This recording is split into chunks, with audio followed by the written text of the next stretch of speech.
Most people figure out how much house they can afford completely backwards. They find a house they love, then panic about whether or not they can afford it. Today, we're going to do it the right way. I'm going to show you exactly how to find your real number before you fall in love with anything, using actual Greenville prices and today's rates. Let's get into it. How much house can you afford? What's going on, guys? I'm Mike. I sell real estate here in Greenville, South Carolina. Here's the most important thing I'll say all video. The amount a lender will approve you for and the amount you should actually spend are two complete different numbers. One keeps you comfortable, the other can make you what we call house poor. I'll show you how to find both. Here's the plan. The four things that actually decide your real number, the real math lenders use, and how to run it yourself in about 2 minutes. What's really in a monthly payment, because it's a lot more than just principal and interest, what the Greenville median actually costs per month at today's rates, and how to stretch your buying power if the number comes back lower than you'd like. Quick note before we start, I'm going to use real numbers, but the tax, insurance, and mortgage insurance figures are estimates to show you how it works. Your exact numbers come from a lender. I'll say that a few times because it matters.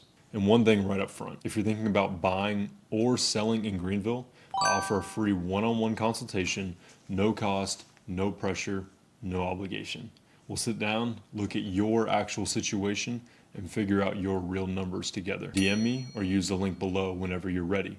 All right, let's get into it. Can versus should. Let's start with that big distinction because it's where people get burned. When you get pre-approved, a lender tells you the maximum they'll lend. That number is real, but it's the ceiling, not the target. It's the most you can borrow before the math stops working for the bank. It says nothing about whether or not you'll still be able to travel, save, or handle a surprise car repair, or something in your house goes wrong. The number you care about is what fits your actual life, the payment you can make every month without holding your breath. Sometimes that's the same as your max. Usually it's a bit below it. Smart buyers shop below their ceiling on purpose. So we're going to find both numbers today, the one the lender gives you and the one you should actually aim for. The four things that decide your number. Your affordability comes down to four things. That's it. The first one being your income, your gross monthly income before taxes. If you're salaried, it's simple. If you're self-employed or commission, lenders average the last couple years, so keep that in mind. The second one being your existing debts, car payments, student loans, credit card minimums, personal loans. This is the big one people underestimate. Every $100 in monthly debt directly lowers how much house you qualify for. The third one being your down payment, how much cash you're putting in up front. More down means a smaller loan and a smaller payment, but as we covered in the last video, you do not need 20%. The fourth and final one being your credit score. This doesn't change how much you can borrow directly, but it changes your rate. And even a small rate difference moves your payment and your buying power more than people expect. Those four inputs plus today's rate produce your number. Now let me show you how lenders actually turn them into a dollar figure. The real math and the debt to income and the 28-36 rule. Lenders use something called your debt to income ratio, DTI. It's the whole game and you can run it yourself. The 28%, 36% rule. The classic guideline is the 28-36 rule. 28% on the front end. Your total housing payment should be about 28% of your gross monthly income, 36% on the back end. All your debt, housing plus car, student loans, credit cards should stay around 36% of gross income. Some loan programs go higher, but this is a healthy estimate zone.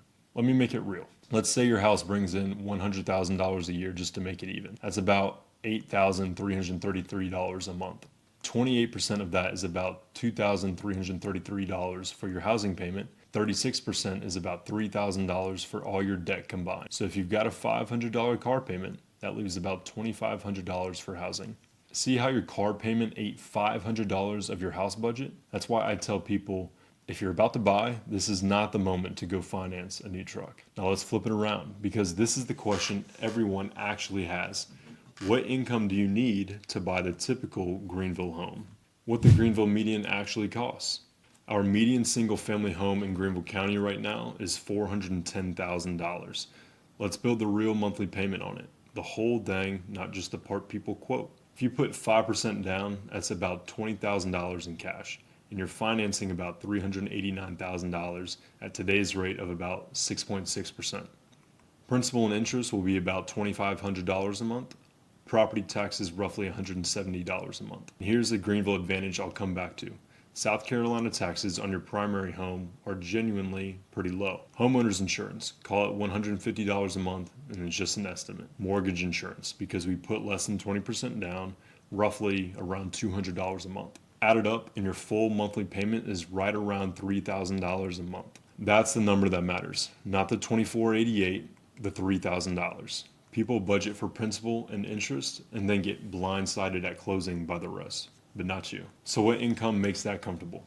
Using our rule, a $3,000 housing payment fits cleanly at a household income in the neighborhood of $115,000 to $130,000 a year. Could you qualify with less on a higher DTI? Sure. Should you stretch there? That's the can versus should conversation, and it depends on the rest of your life and your other financials.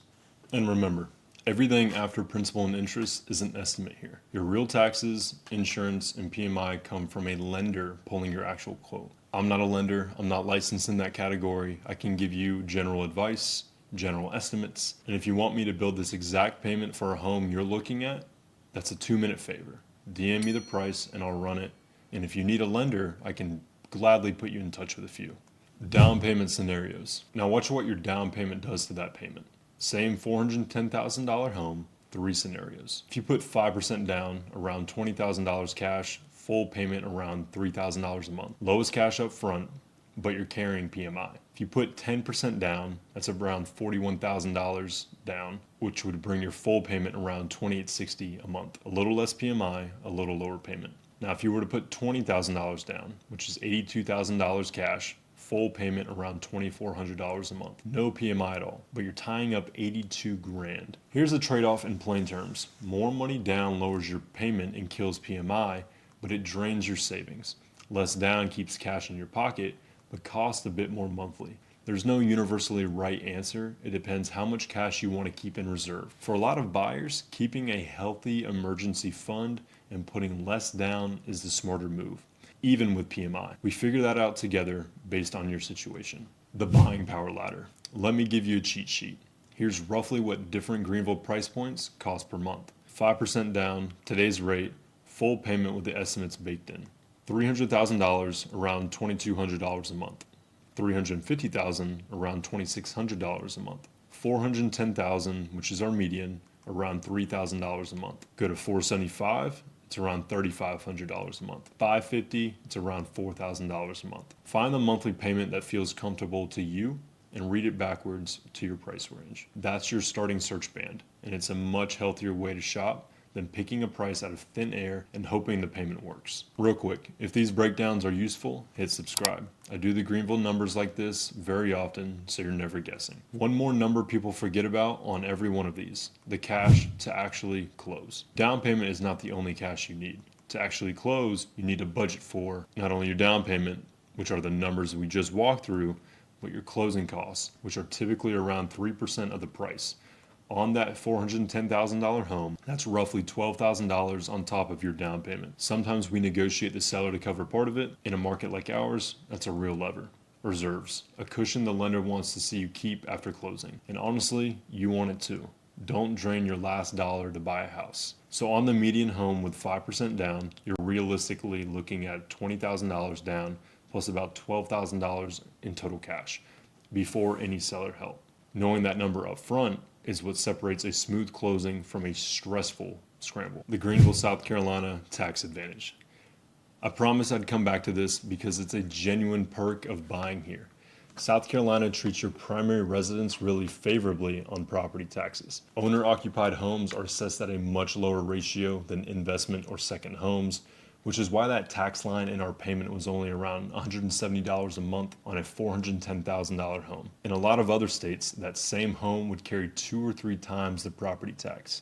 For relocators especially, if you're coming from a high tax state, this is real money back in your monthly budget, and it's the reason your dollar stretches further here. Let's just make sure you file for the primary residence rate when you buy. A lender or closing attorney will walk you through it, and I can also give you the instructions on how to do it. And make sure you confirm the exact figure for any specific home. Millage rates vary by where you are in the county. Pre-qualified versus pre-approved. Two words that sound the same and are not. Know the difference before you shop. Pre-qualified is an estimate. You tell a lender your numbers, they give you a ballpark. It's a starting point, but it carries almost no weight with a seller. Pre-approved is the real thing. The lender actually verifies your income, pulls your credit, and commits to a number in writing. This is what makes your offer credible. And in a market where homes are selling in 19 days if they're priced right, a pre-approval is the difference between winning the home and watching someone else get it. So step one, before you tour a single home, is a real pre-approval. It tells you your real number and makes you a serious buyer. And you don't have to find a lender on your own. That's part of what I do. DM me and I'll connect you with a local lender I trust to get you a real pre-approval. No cost, no pressure. Do not buy your max. Here's the advice that'll save you the most stress, and it's the opposite of what a pushy agent would tell you. Don't buy at the top of your pre-approval. Just because you can get approved for the $475,000 payment doesn't mean your life should be built all around it. Leave yourself room for the car that breaks, the trip you want to take, the month things get tight. A home should make your life better, not put you one bad month away from panic. The happiest buyers I work with almost always buy a little under their max. They sleep fine and they still own their house. That is the goal. How to stretch your buying power. Say the number came back lower than you hoped. Here's how you move it up realistically. First, you pay down your debt. Knocking out a car loan or credit card frees up DTI fast, and sometimes it's the quickest win. Raise your credit score. Even a small bump can lower your rate, which raises how much house the same payment buys. A few months of clean, on-time payments and low balances can move the needle. Add to your down payment. More down, smaller loan, lower payment, even an extra few thousand helps. Ask about a rate buy down. Sometimes a seller credit or a lender program can lower your rate for the first couple years or permanently. Worth asking every time. None of these require a windfall. Most of them are just a few months of intentional moves, and I can connect you with a lender who will map out exactly which lever matters most for your situation. Your next steps.